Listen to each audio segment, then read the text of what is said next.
Отпуштање на вработени, рестрикција на производството, па дури и затворање на цели производствени линии и капацитети се последиците од кризата која подолго ги тресе фирмите во крајниот источен регион. Причините се комплексни, проблематичните пазари, необезбеденоста со суровини и репроматеријали, турбуленциите околу цените и низ други аномалии кои по правило го следат домашното стопанство. Порастот на цените на електричната енергија, како и на нафтените деривати и другите енергенси, сериозно удираат по сметките на фирмите кои во голем процент зависат од нив.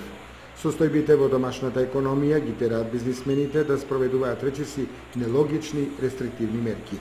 При тоа фокусирајќи се на максималното искористување на внатрешните резерви. Тоа што многумина помислија дека шансата да се стане газда, односно да се заплови во бизнис водите, најдесно се искористува преку отворањето на конфекцијски погони.